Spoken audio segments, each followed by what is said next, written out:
في وصل مرة كنا هذا بس متى عملية كده يشتغل الناس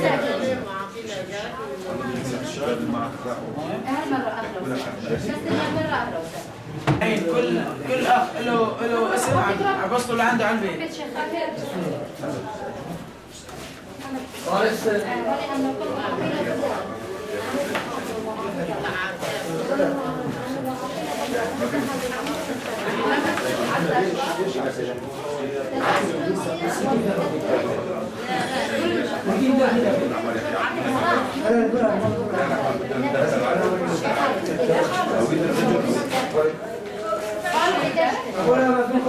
ولا تنين واحد دوي ما شاء الله هي شارد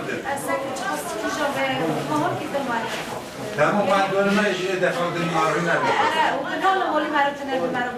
والله يسبيروا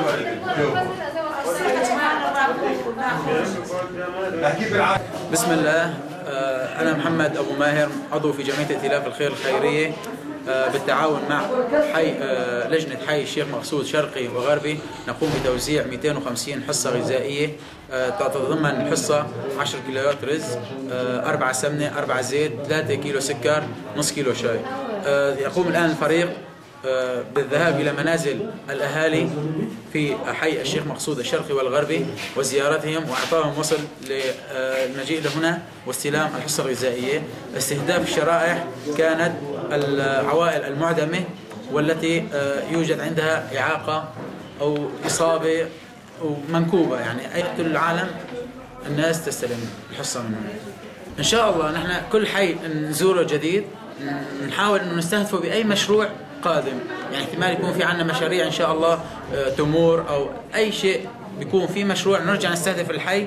وبزيارة الشباب، يعني الشباب اللي هلا هن عم يزوروا المنازل بيعرفوا بيحددوا الشريحة اللي عم يستهدفوها، إذا كانت بالفعل مستحقة إنه نرجع على البيت نفسه. إن شاء الله هلا هاي الزيارة الأولى للحي، وإن شاء الله لنا زيارة إن شاء الله نحن باعتبار إنه زرنا الحي الشيخ مقصود اعتمدنا هذه اللجنة في الحي الشيخ مقصود شرقي وغربي حتى نعتمدهم بكل مشروع. أي مشروع نقوم فيه إن شاء الله في المراحل المقبلة يكون له حصة إن شاء الله. يعني اعتمدنا اللجنة هون كلجنة في حي الشيخ مقصود شرقي وغربي، وإن شاء الله أي مشروع نقوم فيه يكون موجودة ضمن الخطة إن شاء الله. جيد. نحن أول ما بنزور الحي نعتمد اللجنة، الفريق بيطلع مع اللجنة مع فريق اللجنة اللي هن ضمن الحي لزيارة المنازل. إذا كان في استحقاق والأهالي اللي زرناهم وضعهم يعني سيء معدم، نعتمد اللجنة اللي حاولنا أنه نتعامل معها أول مرة. هلا هون في لجنة إغاثة حي الشيخ مقصود.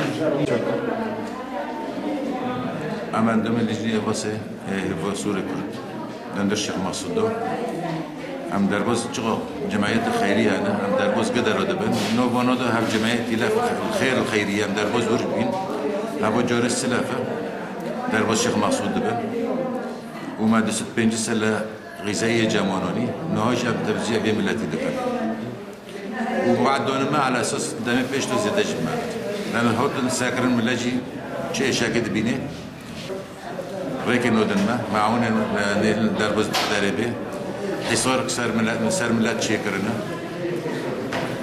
و سوز دوما على سوز دربو چارونو ده نقل دن دربوز جمعه